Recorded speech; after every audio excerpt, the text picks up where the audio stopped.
Vida modelada pelo Evangelho. Como Jesus viveria a sua vida? Depois de um tempinho trilhando outros caminhos, nós hoje retornamos ao trilho do Evangelho de Mateus. Ok? Mateus, nós estamos no Sermão da Montanha e nós começamos a conversar a respeito da justiça do reino. Ou seja, as virtudes que os discípulos de Jesus devem construir, ter, auxiliados pelo Espírito Santo, a fim de que sejam cidadãos e cidadãs do reino.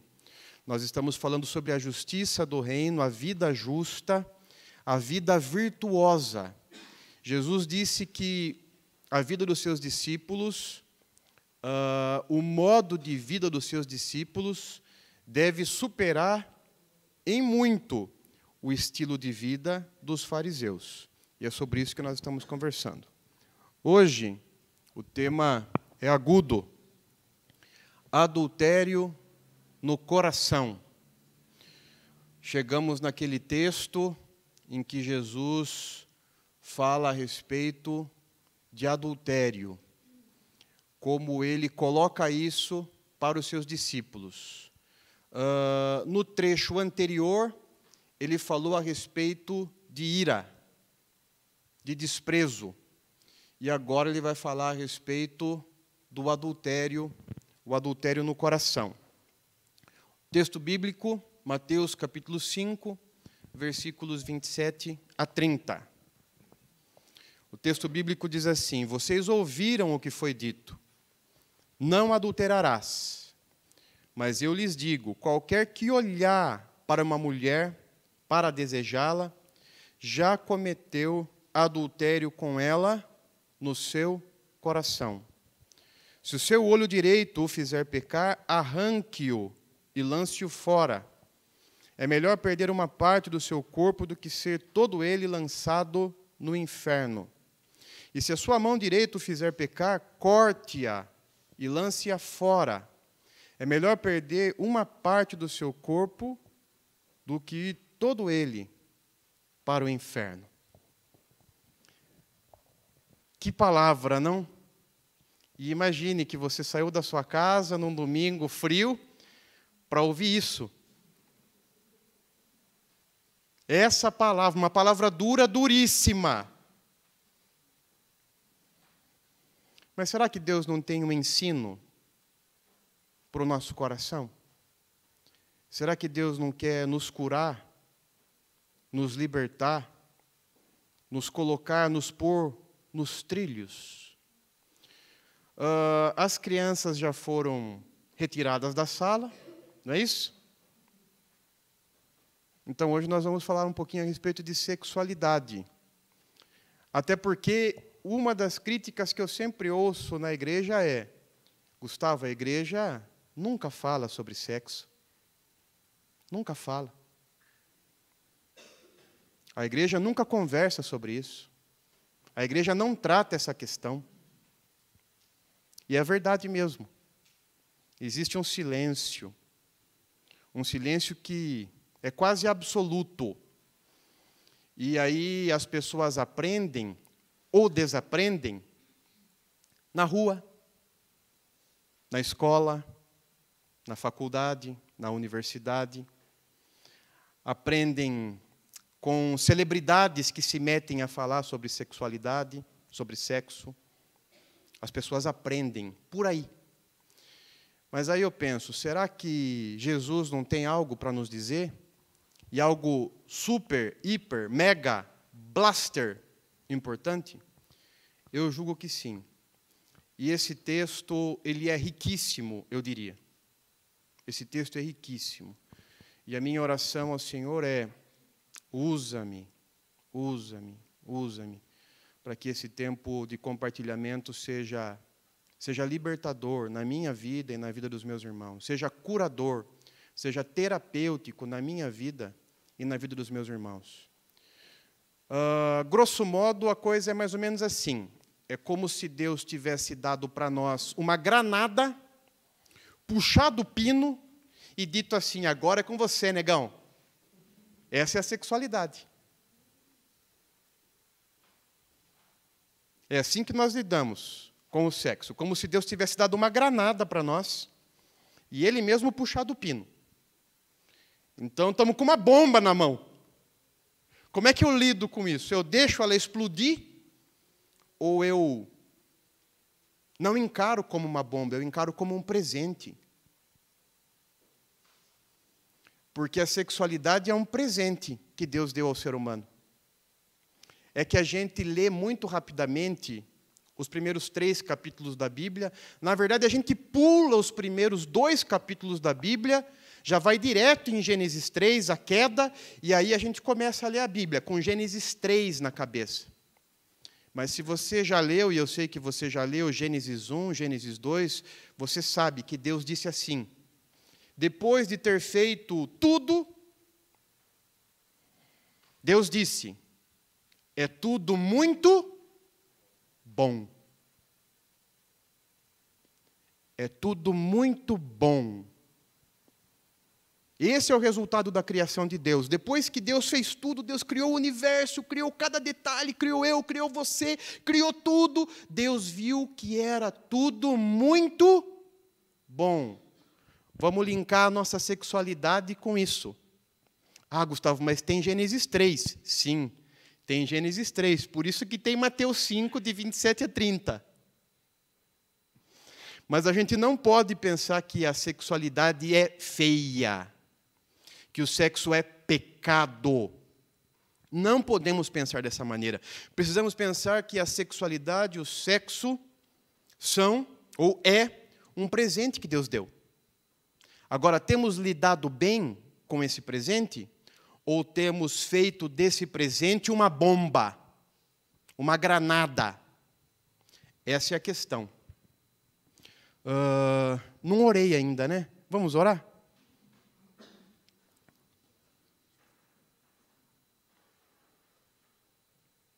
Fala, Senhor, ao nosso coração, em nome de Jesus. Nós precisamos ouvir a sua voz, a sua instrução, a instrução que vem do alto. Vivemos dias maus, dias difíceis, uma sociedade erotizada e pornificada. Vivemos nessa sociedade, onde tudo é permitido. Mas talvez, Senhor, também tenhamos vivenciado uma experiência repressora, reprimida, castradora, com relação à sexualidade e ao sexo. Que o Senhor nos ajude, nos conduza pelo caminho da sua palavra, pelo ensinamento que vem do alto. Cura-nos, ó Deus, liberta-nos. Coloque a nossa vida, sobretudo essa área da nossa vida, nos trilhos, porque nós precisamos. Nós não podemos ter ossos escondidos no armário. Nós não podemos, Senhor, ter uma vida dupla.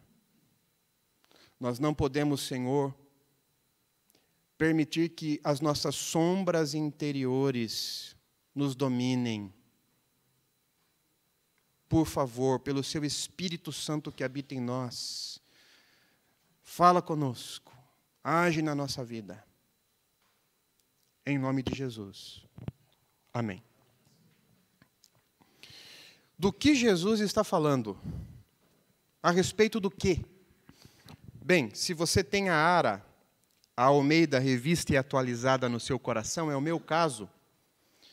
Eu, porém, vos digo, qualquer que olhar para uma mulher com intenção impura no coração, já adulterou com ela. Intenção impura. Qualquer que olhar para uma mulher com intenção impura no coração, já adulterou com ela. Intenção impura, o problema da intenção impura. E temos esse problema. Somos humanos. A nossa sexualidade vem arranhada, vem manchada pelo pecado. É um presente de Deus para nós. Depois de ter feito tudo, viu Deus que era tudo muito bom. Mas essa área, a partir de Gênesis 3, também foi afetada, também foi manchada pelo pecado. Então, a intenção impura, que é um descontrole, é uma coisa que muitas vezes me domina.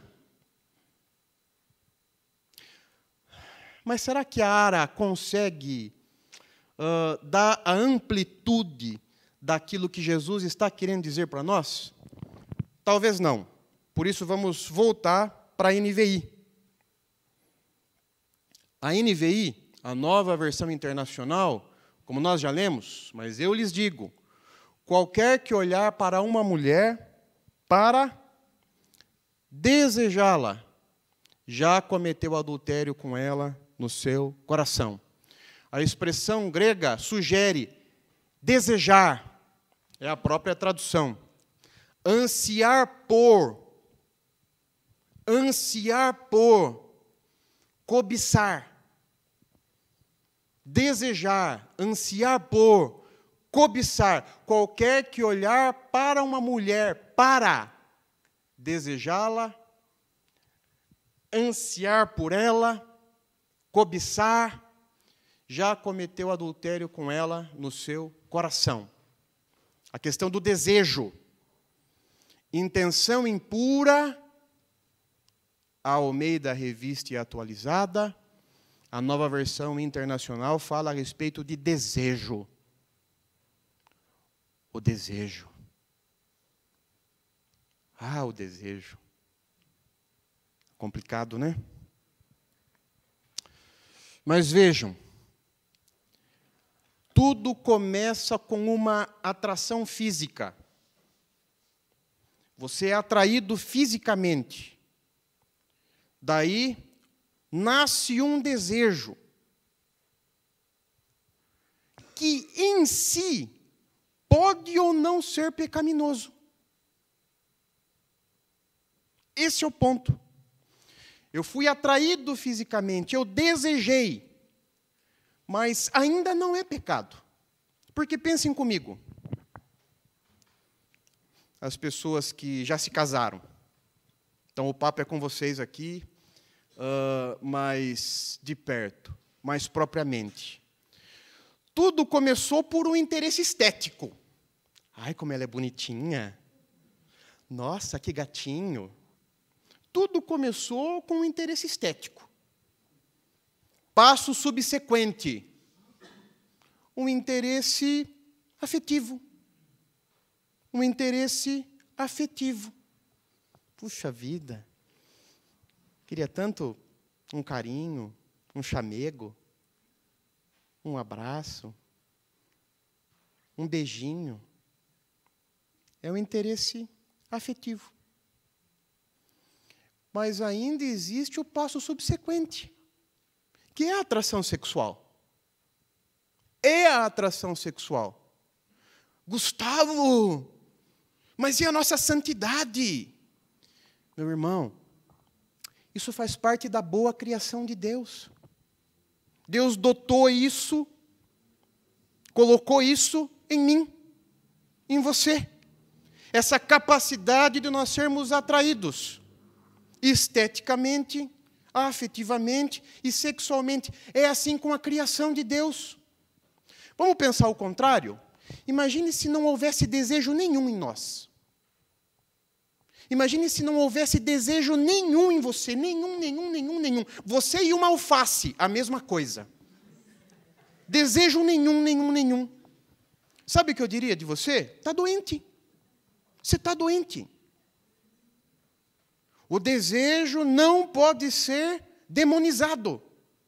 Porque você que casou, só casou, ou você que vai casar, temos dois casais aqui, e lá no fundo temos também a senhorita, que está para virar senhora. Desculpe, mas tem isso no combo. Essa atração afetiva, essa atração, anteriormente a atração estética, a atração afetiva e a atração sexual. Porque isso faz parte da boa criação de Deus. Se não houvesse esse desejo, nós seríamos doentes, porque uma pessoa sem desejo é uma pessoa doente. Gustavo, a coisa funciona assim? Funciona. Agora vejam o que o texto está dizendo ali para a gente, porque o texto está apontando o pecado.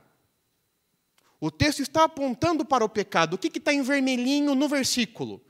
Qualquer que olhar para uma mulher para desejá-la.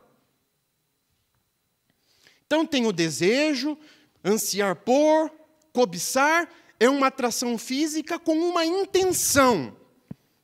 Então vamos lá. A intenção impura, esse desejo pecaminoso que Jesus está apontando no versículo 28, é a intenção impura que desemboca num fantasiamento. Qualquer que olhar para uma mulher para desejá-la. Para desejá-la. Eu já saio da minha casa com isso no meu coração. Eu já vou para o meu local de trabalho com isso no meu coração. Eu já vou para a faculdade, para a universidade com isso no meu coração. Eu já vou varrer a frente da minha casa porque eu sei que naquele momento a vizinha também sai.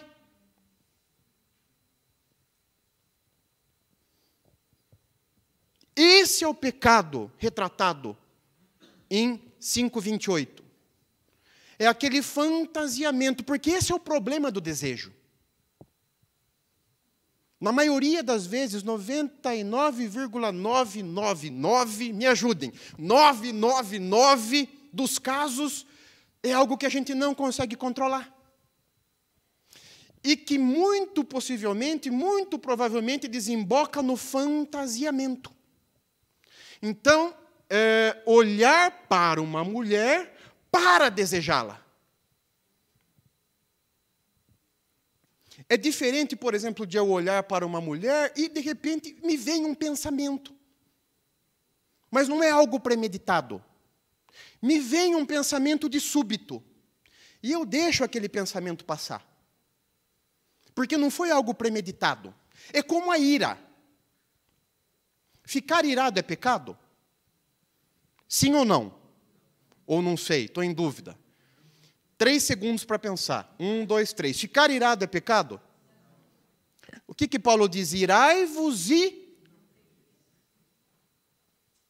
É como sentir dor. Sentir dor é pecado?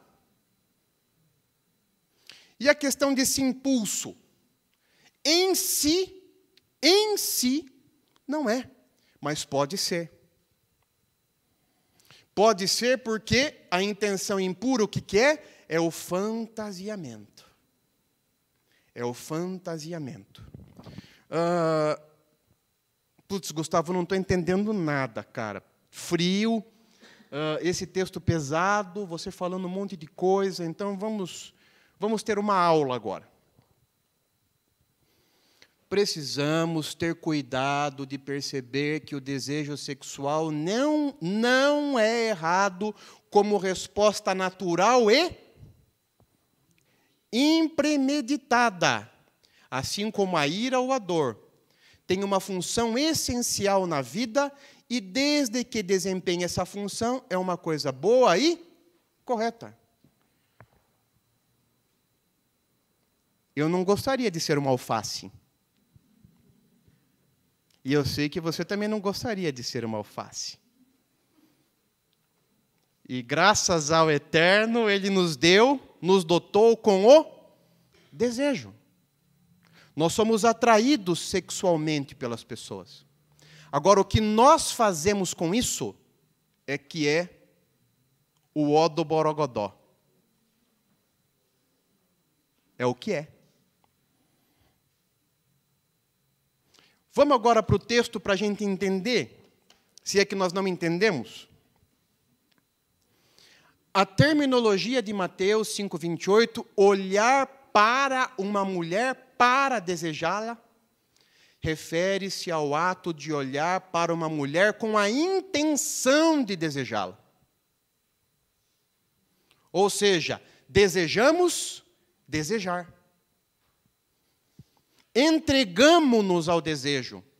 Cultivamos o desejo porque gostamos de fantasiar sobre o sexo com a pessoa que olhamos.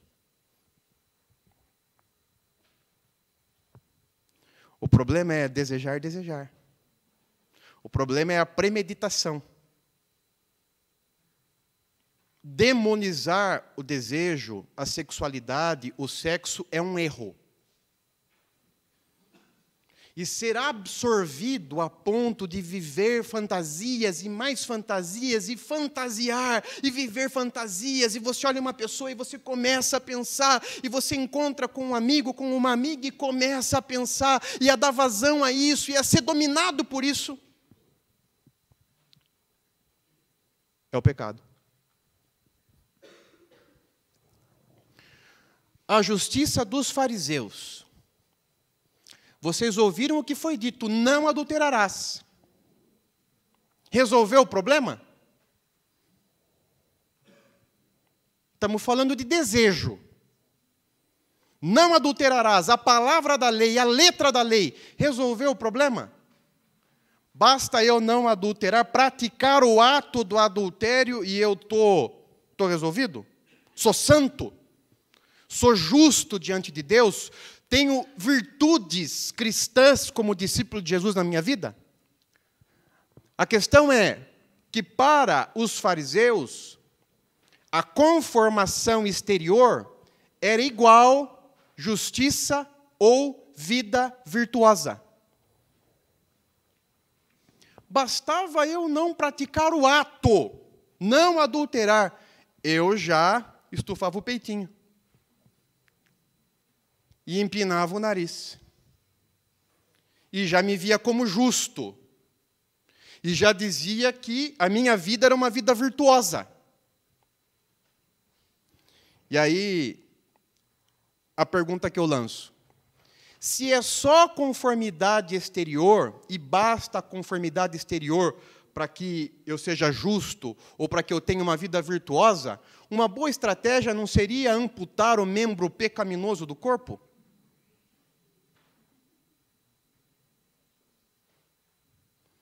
Porque tem um membro pecaminoso no corpo. Então é só tirar esse membro pecaminoso do corpo, e aí eu me encaixo, porque é a conformação exterior. Hã?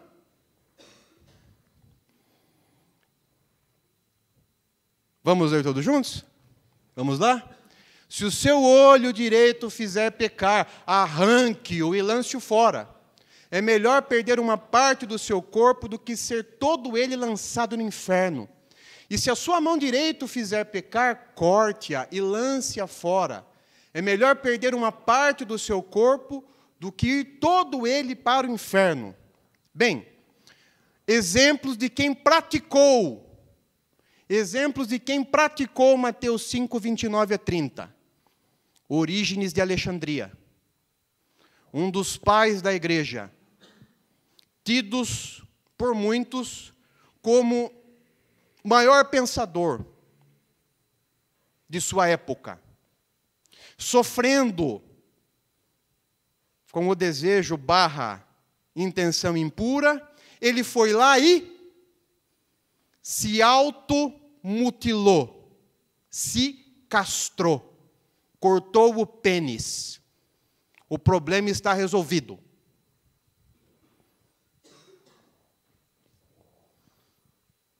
Um outro exemplo menos dramático. Eu sei que tem homens aí que cruzaram a perna para um lado, cruzaram a perna para o outro. Então, um exemplo menos dramático. Pode descruzar a perna, irmão. Pode descruzar a perna. Um exemplo menos dramático. Francisco de Assis. São Francisco. Reza a lenda, conta a história, que dominado por um desejo sexual agudo, intenso, para não pecar, ele tirou toda a sua roupa e se jogou naquela coroa de Cristo. Sabe aquela planta espinhenta? Ele se jogou e se removeu e se revolveu entre os espinhos. Quem está afim? Vamos passar uma lista? Quem me ajuda? Quem vai ser o sujeito que vai pegar os nomes aí do povo que vai praticar Mateus 5, 29 e 30? É uma boa ideia, não é? Não é? Ué, mas não foi o que Jesus disse? Eu acho que é uma boa ideia, porque Jesus está dizendo isso aí para a gente. É que vocês não querem, né? Só de pensar na tesoura, né? Já corre assim um suor aqui, ó. Será que Jesus disse para os seus discípulos se autoflagelarem, se automutilarem, no caso dos homens, se castrarem? Será que é o que está ali nos versículos 29 e 30? Vou dizer para vocês, 99,9999 lê isso literalmente. Até porque ao longo da história, olha aí, Orígenes lia literalmente. Francisco de Assis. Mas Jesus quis dizer isso? Olha só o que Jesus quis dizer. Jesus usou uma figura de linguagem, quase que como uma ironia.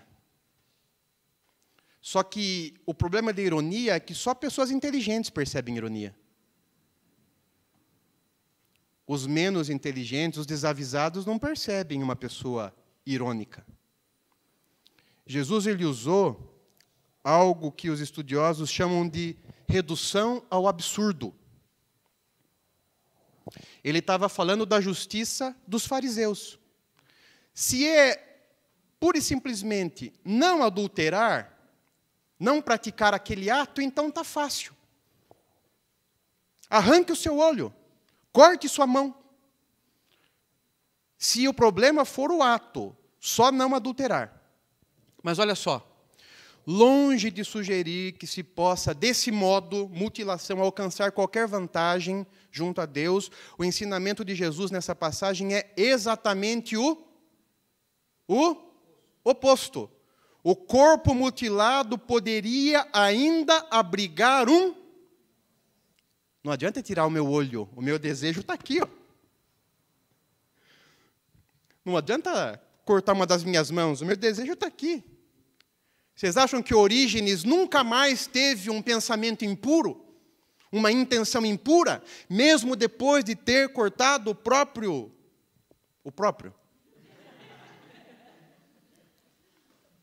Resolveu o problema? Nunca mais cobiçou? Claro que não. A pergunta mais crucial sempre é quem você é. E não o que você fez ou pode fazer. O que você faria se pudesse? Eliminar partes do corpo não muda isso.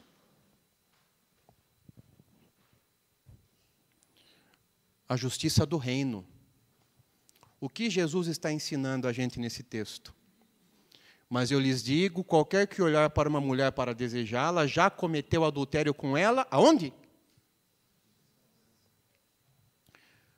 A justiça do reino prega isso. A transformação do coração. E qual é o ensino específico de Mateus 5, 28 a 30? Não cultivar a luxúria. Esse é o ensino. A transformação do coração, porque a luxúria está aqui, ó. É o meu coração que precisa ser transformado. De que maneira? Não cultivando a luxúria. De que maneira? Buscando a pureza. Não foi o texto que você leu? Cria em mim, ó Deus, um coração puro. E renova dentro em mim um espírito inabalável. Primeiro texto que o Tássio leu. Vamos ler todos juntos? Marcos 7, 21 a 23, vamos lá? Porque de dentro do coração dos homens é que procedem os maus desígnios, a prostituição, os furtos, os homicídios, os adultérios, a avareza, as malícias, o dolo, a lascívia, a inveja, a blasfêmia, a soberba, a loucura. Ora, todos estes males vêm de dentro e contaminam o homem. Onde é que está o problema? Provérbios 4, 23, vamos ler todos juntos? Sobre tudo que se deve guardar, guarda o teu coração, porque dele procedem as fontes da vida. O que a gente deve guardar? O nosso coração. Porque o problema está nele. O adultério é no coração, começa no coração. Começa no coração. Uma fantasia que eu vou nutrindo, que eu vou alimentando no coração. É o coração que eu tenho que guardar. É o coração que eu tenho que colocar diante de Deus e clamar: Senhor, tenha misericórdia de mim. Mas, de repente, você pode perguntar, o que significa? O que quer dizer guardar o coração? E a resposta é essa. Guardar o coração implica no discipulado dos nossos amores e dos nossos afetos. Discipulado dos nossos amores e dos nossos afetos. Como é que estão os nossos desejos dentro de nós?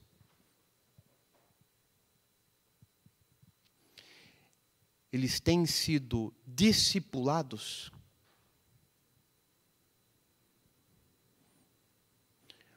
Ou eles são desejos carnais, pecaminosos, malignos? No ano de 2010, eu saí daqui de Sorocaba e fui para a região serrana do Rio de Janeiro para me encontrar com um pastor sul-africano chamado Tom Smith. E o Tom Smith contou uma coisa que, para nós, ali, a gente gargalhou, a gente rolou no chão de tanto rir. Mas ele contou algo que é extremamente significativo e importante para a gente entender isso. Ele começou a frequentar uma cafeteria e sempre o mesmo atendente, um sujeito, um moço, que o atendia. Conversa vai, conversa vem, esse moço se converteu, foi batizado, e o Tom Smith ia lá para tomar café, ele era atendido por esse moço, 2 meses, 6 meses, 1 ano, até que esse moço perguntou ao pastor, até que esse moço um dia chegou e pediu para sentar na mesa e tomar um café com o pastor Tom Smith. E ele falou assim: pastor, eu estou com um problema terrível, porque eu me converti, mas o meu pênis não. Desse jeito. Eu me converti, mas o meu órgão sexual não se converteu. Estou com um problema sério nessa área. O que eu faço? O que você faz, o que eu faço, implica no discipulado dos nossos amores e dos nossos afetos. Não adianta só uma fé cristã cerebral, cheia de conceitos, de dogmas, de confissões, de perguntas e respostas. Isso tem que descer para cá, e tem que descer mais para baixo também. Tem que ser dos pés à cabeça, ou da cabeça aos pés. Porque senão, a mesma indagação do barista vai ser a nossa. Eu me converti aqui, mas lá... James Smith, teólogo, professor e escritor, ele diz o seguinte, citando Agostinho, porque isso é teologia agostiniana: para Agostinho, nós não somos o que nós pensamos, para Agostinho, nós somos o que nós amamos. Você é o que você ama, para Agostinho. Olha só o que Tom Smith diz: somos o que amamos. Aliás, não podemos deixar de amar, mesmo caída a humanidade pecadora ainda é impelida a amar. Mas como pecadores, amamos as coisas erradas da forma errada. O que é que a gente tem que fazer com os nossos amores e com os nossos afetos? Tem que trazer para Jesus. Trazer para Jesus. Não é só a nossa cabeça, mas os nossos amores e os nossos afetos. Trazer para Jesus. O que eu vou levar para casa? Indo direto ao ponto, sem rodeios. Submeta o seu desejo sexual ou a sua sexualidade à suficiência da graça de Jesus. Se o seu desejo sexual é muito, submeta isso a Jesus, a graça dele. Agora tem o outro lado também, né?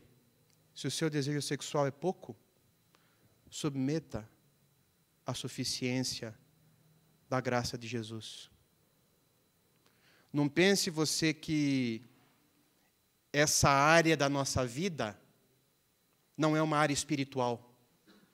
Não pense você que essa área da nossa vida tão importante não é importante para Deus, porque é. E nós precisamos fazer com que a suficiência de Cristo, o poder dele, opere, inclusive nessa área da nossa vida, que é tão importante. É tão importante. Tanta gente sofre porque tem problema nessa área. Tanta gente sofre nas nossas igrejas porque tem problema nessa área. Para mais, para menos. Tem problema nessa área. E o que Jesus está dizendo para nós é isso.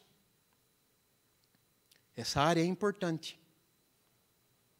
E vocês precisam submetê-la a mim. Para encerrar, a frase de Abraham Kuyper, teólogo, professor e escritor. Vamos ler juntos? Vamos lá? Não há um único centímetro quadrado em todos os domínios da nossa existência sobre o qual Cristo, que é soberano sobre tudo, não clame, é meu. A sua sexualidade pertence ao Senhor. A minha, a de cada um aqui, pertence ao Senhor. É dele. A redenção alcança a nossa vida, inclusive essa área. Essa área da nossa vida foi redimida pelo sacrifício de Jesus. Porque essa área está dentro de Gênesis 1 e de Gênesis 2.